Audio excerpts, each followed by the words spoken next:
the game, cause see the boxing voice. Welcome back, gang, for the first time and hopefully many more to come. Don't forget to subscribe to the YouTube channel and click on the notifications right here, this little bell, so you can get those emails every time we go live. Podcast is intended for mature audiences. The views and opinions expressed are those of the panelists and do not reflect in any way those of the podcast partners, sponsors, or affiliates. Enjoy. ThaBoxingvoice.com. You need that fear. All I'm trying to do is make a stand for something that I truly believe is right. I truly believe is right. I'm the face of boxing. I'm the cash cow. I'm only record for pay-per-view. My job, I know my job. I know my situation. I don't want to fight. But it's going to be worth it. If you want to go for ThaBoxingvoice.com. Hey yo, what's up, everybody out there in the TBV universe? It's your boy Mike. I'm back with another one, you know what I'm saying? Got another TBV recap for you, man. We had a busy day. But before I get to the day, just want to give a big shout out to Deontay Wilder for joining us today on the podcast and the radio show. We do appreciate it, you know what I'm saying? Much thank goes out to him. And I just appreciated the whole boxing community, man, for all the content that we were able to get. Real quick, if you like what you're hearing, go ahead and smash that thumbs up button. It helps with the visibility of the show. If you want to follow me, you can follow me on social media at Gross1911 on IG or at Gross2312 on Twitter. But yeah, man, let's get into it. On the first docket number one, I'm pretty sure you guys woke up how I woke up this morning. If you're in America, that is, you woke up to the news of Tyson Fury signing I believe a five fight deal with ESPN.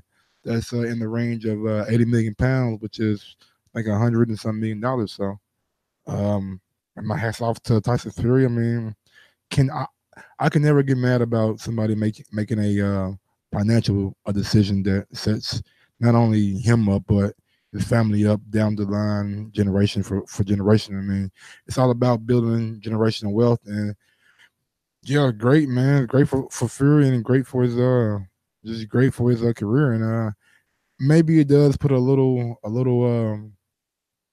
doubt in the Wilder rematch, but Shelly Finkel came out today, said hey, we're still hopeful for making the fight. Wilder was on the podcast and he said much of the same thing, and he said he was actually happy for Fury too, that he's able to get a paycheck like that. So look, at the end of the day, man, you got to do what's best for you and your family, and everything else comes secondary. But as a boxing fan, if this deal somehow prevents the Wilder fight from happening again, I would be disappointed as a boxing fan. And I mean, not the first time that boxing fans have been disappointed. So I mean, guess we'll get over it, right? Yeah, but yeah, that was the big news of the day, man. Fury, ESPN, he does have a American broadcaster now.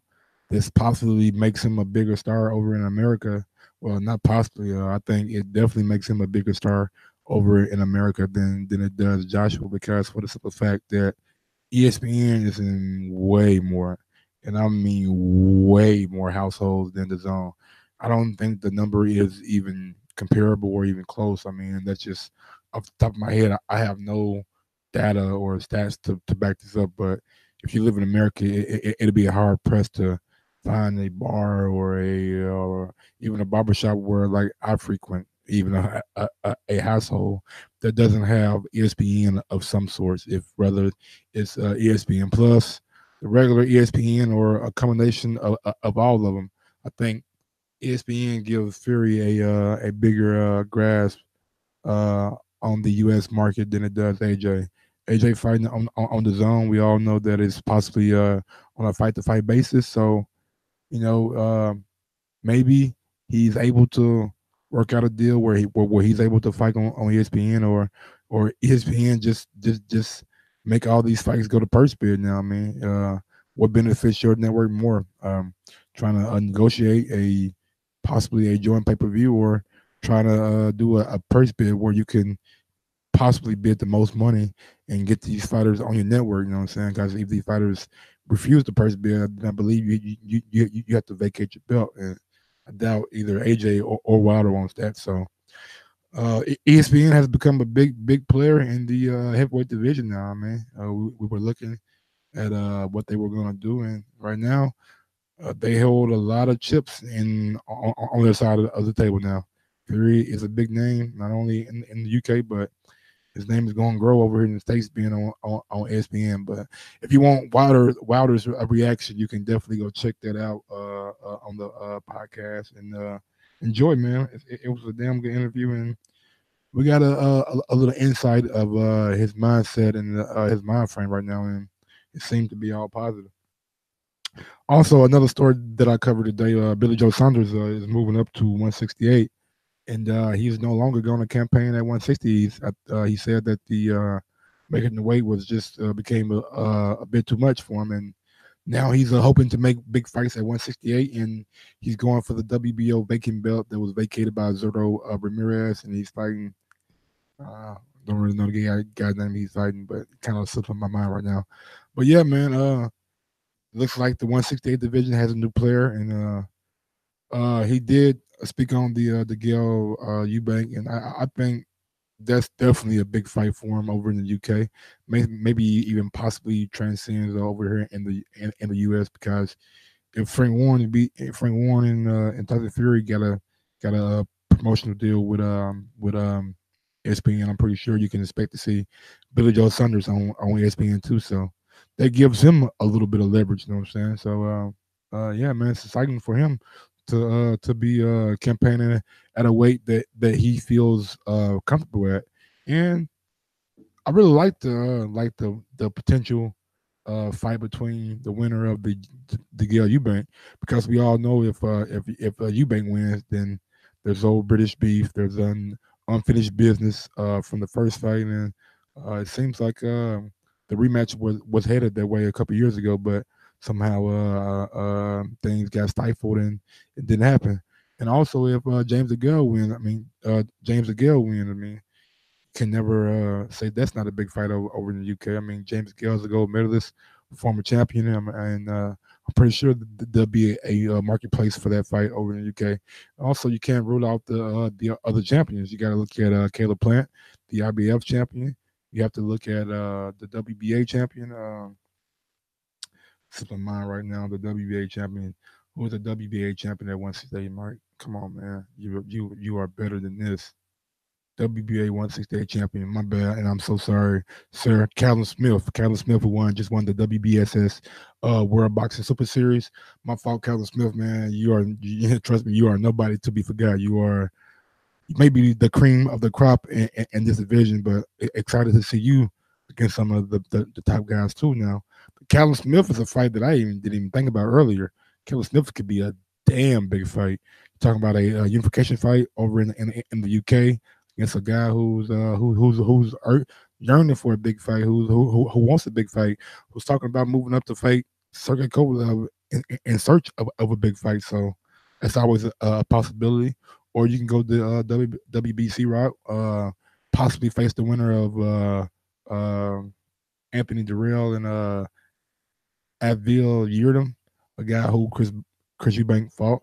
Or you can go the WBC, WBA, WBO, which is Billy Joe Saunders. So yeah, that's pretty much it, man. IBF is Caleb Plant, and there will be a tremendous matchup of boxing styles and the sweet science, because both guys are damn good boxers. Both guys are pretty slick, and both guys have in the ring antics. So that would be a very, very exciting fight, but two different networks. So, and we know Fox is heavily invested in Plant. We see them fight on their network, did great viewership, and we also see them commentate over the weekend at the Errol Spence and Mikey Garcia press conference. So, yeah, man, for Billy Joe Saunders, moved to 168.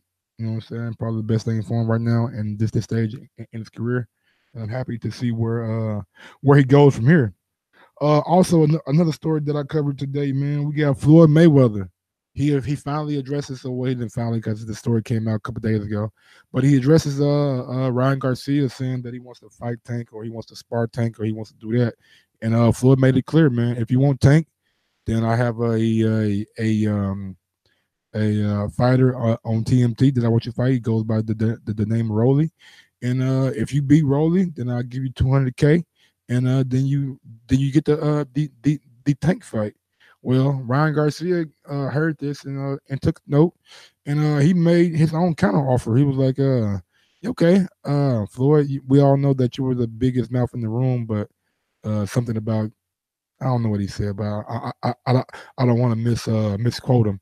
But I do know that he said, I would take the fight for $200,000 when I beat him, but if I knock him out, then I'm gonna need $1 million.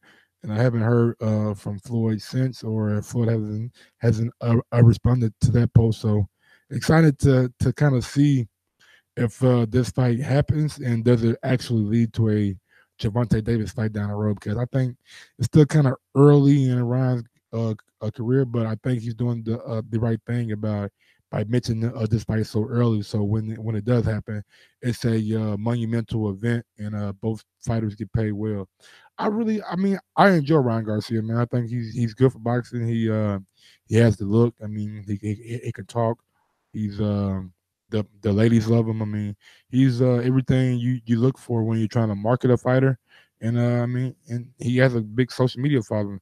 The only question that people have about Ryan is just how good is he really? I mean, and I do see some skill in Ryan. And the only thing that I think he has to do is just mature into his man strength, and just refine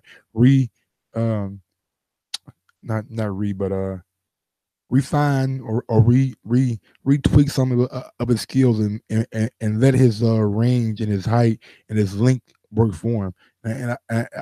Another story that I didn't cover, but he's supposed to be sparring Canelo, and we all know that Eddie Reynoso is now his trainer, so that's a good thing. And sparring Canelo, I mean, it's a great thing, because you can learn so much from a guy on Canelo's level, because we all know Canelo is a multi-division world champion, has been in there with some of the very, very best in the sport, Cotto, Mayweather, Gennady. He got a big fight coming up with Daniel Jacobs. He's been in there with, Canelo's